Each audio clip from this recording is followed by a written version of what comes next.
Nagsimula ang pelikula sa isang kinakabahang negosyante na lihim na nire-record habang naglalabas siya ng sensitibong impormasyon tungkol sa isang mapanganib na grupo.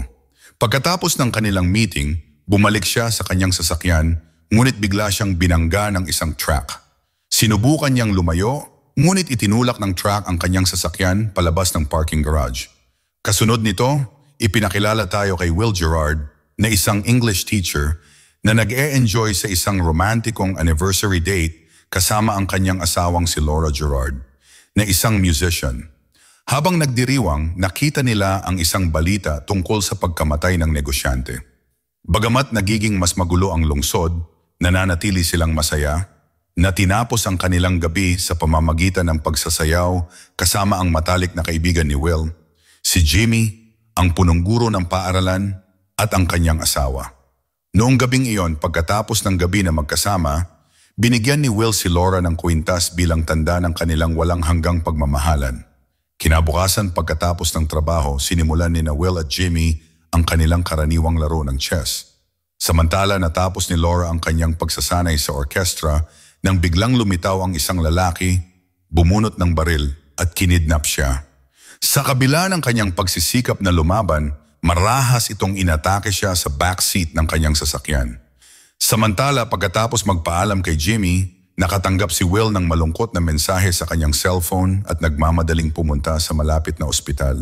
Hindi siya makapaniwala nang makita si Laura na nasugatan ng husto at halos wala ng malay. Sa labas, si Jimmy at isa pang kaibigan, si Trudy, ay dumating upang suportahan siya. Naniniwala si Jimmy na mahuhuli ng pulisya ang criminal at nag-alok na tutulungan si Will sa anumang paraan na magagawa niya. Habang naghihintay mag-isa, isang lalaking nakasuit ang lumapit kay Will at nagpahayag ng pakikiramay kay Laura. Ipinakilala niya ang kanyang sarili bilang Simon at sinabing dumaan siya sa katulad na karanasan. Kilala ni Simon ang umatake kay Laura, si Hodge, isang kilalang kriminal na maraming beses nang nakatakas sa hustisya. Nag-alok si Simon na haharapin si Hodge para kay Will na nangangako na ililigtas si Laura sa isang mahaba at masakit na pagsubok. Ipinaliwanag niya na bahagi siya ng isang grupo na nagtatarget sa mga kriminal na tumatakas sa batas at nagpapakita ng interes sa kaso ni Will. Bilang kapalit, maaari silang humingi ng maliit na pabor kay Will sa hinaharap. Bagaman nag-aalangan sa una, si Will, na hinimok ng pagnanais na maghiganti para kay Laura, ay sumang-ayon. Sinabihan siyang bumili ng 2 chocolate bar mula sa isang vending machine para kumpirmahin ang kanyang desisyon. Ginawa niya iyon habang nakatingin ang ilang hindi kilalang tao, hindi sigurado kung sino sila. Nang gabing iyon, bumalik si Hodge sa kanyang apartment na may pagmamalaki habang tinitingnan ang kanyang bagong premyo, ang kwintas ni Laura. Ang kanyang kasiyahan ay biglang nagambala ng ang isang natatakot na lalaki na may suot na guwantes si bawas sa tatimatid maalakay sa apartment. Ang nanghihimasok ay may baril at sa kabila ng mga pagtatangka ni Hodge na lumaban, siya ay nadaig at napatay. Kinabukasan, isang delivery man na inaangking mula sa isang security company ang nagbigay kay Will ng isang liham. Laking gulat ni Will nang makita ang larawan ng bangkay ni Hodges at ang kwintas ni Laura sa loob. Ibinahagi niya ang balita ng pagkamatay ng umatake kay Laura na umiiyak ng maluwag. Umuwi silang bakas pa rin sa mukha ni Laura ang sakit ng pangyayari. Nangako si Will na mananatili sa tabi niya at si Laura, na natatakot, ay pinipilit siyang kumuha ng mga bagong kandado at bar para sa kanilang mga bintana. Pagkalipas ng 6 na buwan, nahihirapan pa rin sina Will at Laura sa resulta ng hindi malilimutang pangyayari. Gusto ni Laura na bumili ng baril, ngunit tutol si Will na magkaroon nito sa kanilang tahanan. Hindi napigilan, nagsimulang magsagawa ng shooting lesson si Laura sa isang lokal na gun shop at bumili ng pepper spray. Habang sila ay nasa malapit na bar, si Will ay nakatanggap ng tawag mula kay Simon na humihiling na magkita.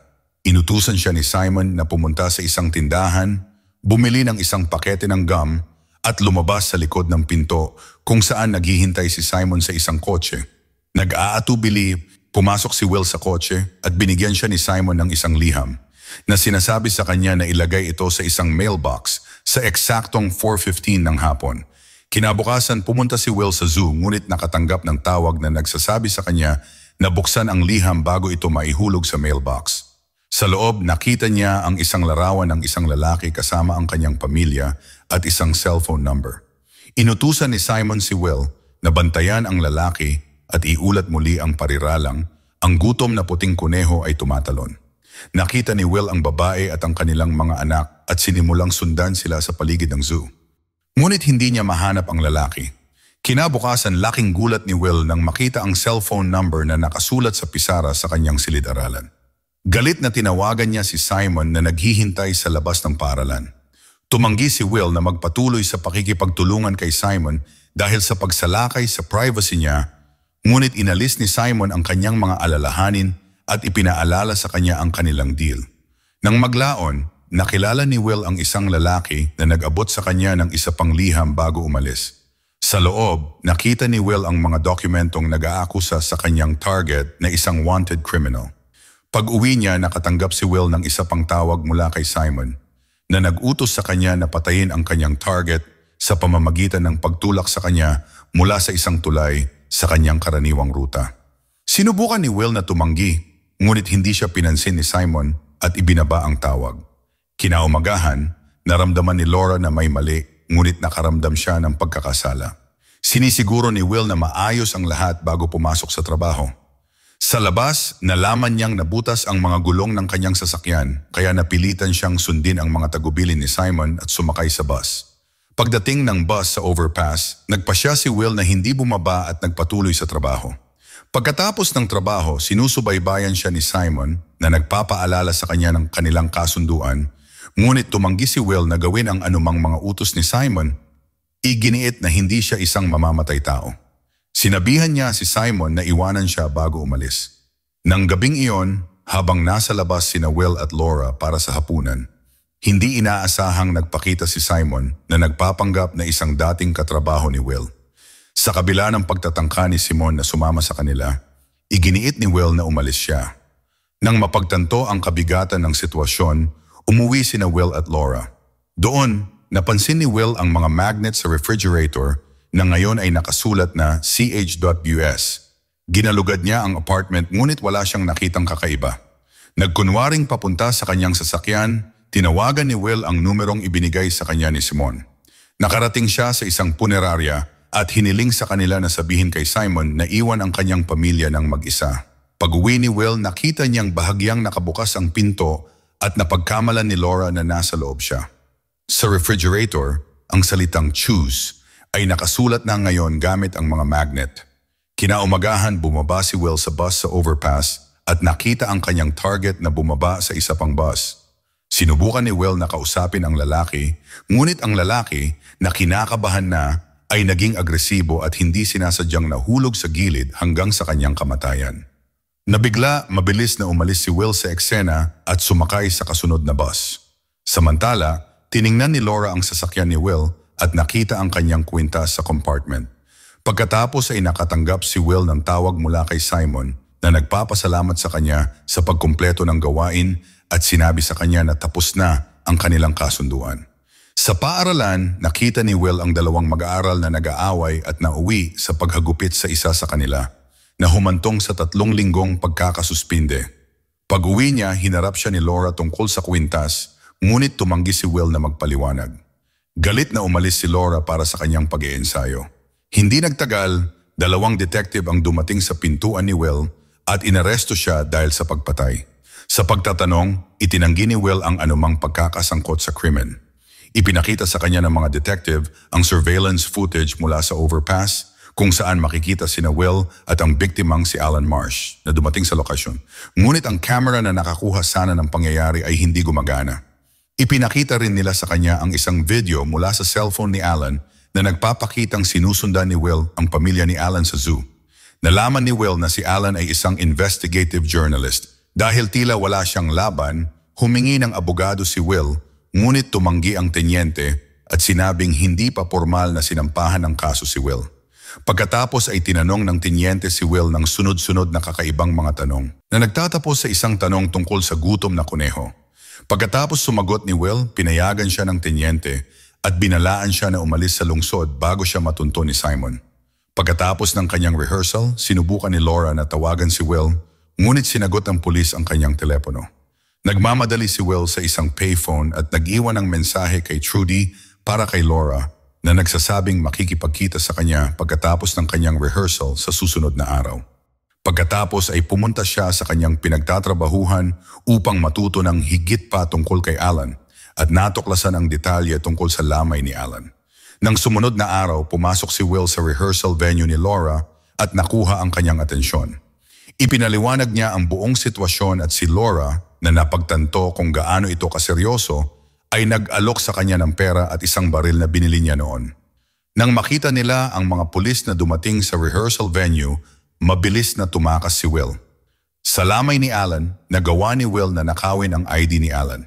Mula sa mga kakilala ni Alan, nalaman niya na iniimbestigahan ni Alan ang vigilante group ni Simon na nagpapaliwanag kung bakit gusto ni Simon na patayin si Alan. Samantala, napansin ng isang babaeng nasa lamay si Will at tumawag. Hindi nagtagal, dumating ang dalawa sa mga tauhan ni Simon. Nakita sila ni Will at nagsimulang tumakbo palayo. Hinabol siya ng isang lalaki habang ang isa naman ay pumunta sa kotse ni Simon. Nakatakas si Will sa pamamagitan ng pag-akyat sa gilid patungo sa highway bago siya mahuli ni Simon at ng kanyang mga tauhan. Pagbaba niya, hindi niya sinasadyang nalaglag ang kanyang cellphone. Sinubukan ng isa sa mga tauhan ni Simon na sumunod ngunit nabangga at kinaladkad ng kotse. Sa pag-alis ni Laura sa kanyang gusali, nilapitan siya ng isang detective na nagsasabing may impormasyon siya na maaaring patunayan ang pagiging inosente ni Will. Sumakay si Laura sa kotse ngunit napagtanto niya na ang mga lalaki ay mga impostor. Nang huminto ang sasakyan ay ginamit niya ang kanyang pepper spray sa mga ito at tumakas. Samantala pumasok si Will sa pinagtatrabahuan ni Alan, hinanap ang kanyang mesa at nagnakaw ng ilang dokumento bago mabilis na umalis. Sa kalye, nakita niya ang isang kotse ng pulis at mabilis na nagtago sa isang kalapit na hotel kung saan siya nagnakaw ng isang Amerikana at isang valet ticket. Kinuha niya ang kotse at nagmaneho papunta sa isang eskinita kung saan niya tiningnan ang mga dokumento at nakahanap ng mga resibo mula sa isang gasolinahan na madalas binibisita ni Alan. Pumunta si Will sa gasolinahan, binayaran ang attendant para sa impormasyon at nalaman ang tungkol sa isang malapit na storage unit. Binangga niya ang unit, nakapasok at nakakita ng bangka sa loob.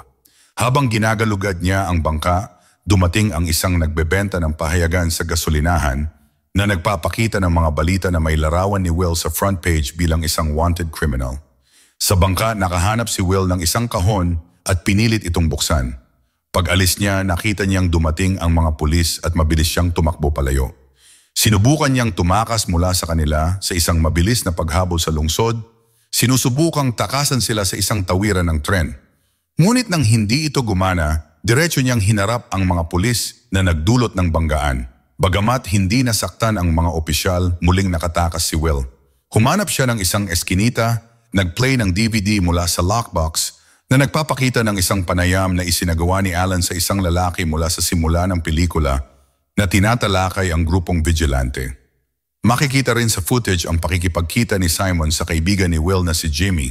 Nagmamadaling pumunta si Will sa bahay ni Jimmy, pumasok na may hawak na baril at hinarap siya. Inamin ni Jimmy na sumali siya sa organisasyon pagkatapos mamatay ang kanyang kapatid at ipinagtapat na hiniling niya sa tenyente na palayain si Will. Hiniling ni Will na malaman ang tunay na pagkakakilanlan ni Simon na idiniin ang baril sa ulo ni Jimmy. Sa pag-alis ni Will sa eksena, hindi niya namalayang may sumusunod sa kanya. Huminto siya nang biglang hinarap siya ng isang lalaki na may dalang baril na inaakusahan si Will bilang isang wanted criminal. Nagtagumpay si Will na madaig ang natatakot na lalaki at pinakawalan siya. Pagkatapos ay nakipag-ugnayan siya kay Simon na nagpahayag ng kanyang tunay na pangalan bilang Eugene Cook, isang negosyante. Ipinadala ni Will kay Simon ang isang video ng panayam at hiningi ang mga tape mula sa overpass na magpapatunay sa kanyang kawalang kasalanan sa pagkamatay ni Alan. Sumang-ayon si Simon na makipagkalakalan sa Superdome sa panahon ng laro ng Monster Truck.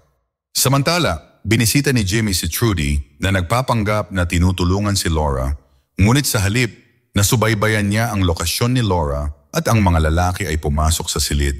Sa palabas, nakatanggap si Simon ng tawag mula kay Will na may mga direksyon kung saan magkikita. Nang sa wakas ay magkita sila ng harapan, ipinakita ni Simon kay Will ang isang larawan ni Laura na nakagapos at nakabusangot at sinabihan siyang sumunod. Pumasok sila sa isang abandonadong mall kung saan natagpuan ni Will si Laura na binihag ni Jimmy at ng iba pang lalaki. Kinuha ni Simon ang mga tape mula kay Will at inutusan ang kanyang mga tauhan na patayin pareho sina Will at Laura. Tinawag ni Will si Simon na isang masamang tao na naging dahilan upang magalit si Simon. Sa kaguluhan, binaril ni Jimmy ang isa sa mga lalaki malapit kay Laura habang hinarap ni Will ang isa pa sa mga escalator. Isang putukan ang sumiklab sa pagitan ni na Jimmy at Simon nang ihayag ni Jimmy na hindi siya sumali sa grupo para pumatay ng mga inosenteng tao. Brutal na binaril ni Simon si Jimmy sa dibdib. Sinubukan ni Laura na tumakas ngunit sinunggaban siya ni Simon. Sina Will at Simon ay nagkaroon ng matinding labanan na parehong nahulog sa isang escalator.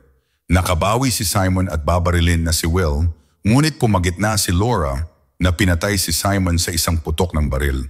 Hindi nagtagal ay dumating ang tenyente at sinabi kina Will at Laura na nagpatayan sina Jimmy at Simon at hindi sila matagpuan. Nag-alok siya kay Will ng posisyon sa kanyang organisasyon, ngunit tumanggi si Will at pagkatapos ay umalis ang mag-asawa. Nang maglaon, naalis na si Will sa lahat ng mga paratang habang inilalahad sa publiko ang katotohanan tungkol sa paghaharap nila ni Alan. Pumunta si Will sa dating pinagtatrabahuan ni Alan para magbigay ng disk sa isang reporter. Habang inaabot niya ang disk, sinabi niya ang pariralang ang gutom na kuneho ay tumatalon at pagkatapos ay umalis. Ang moral ng kwentong ito ay huwag magtiwala sa isang estranghero sa paglutas ng iyong problema. Sa halip ay harapin ito ng mag-isa. Dito na nagtatapos ang kwento. Sana ay nagustuhan nyo. Mag-subscribe na kung hindi ka pa nakasubscribe. Pindutin na rin ang notification bell at like button upang matulungan ang channel and leave a comment down below. And as always, thank you for watching.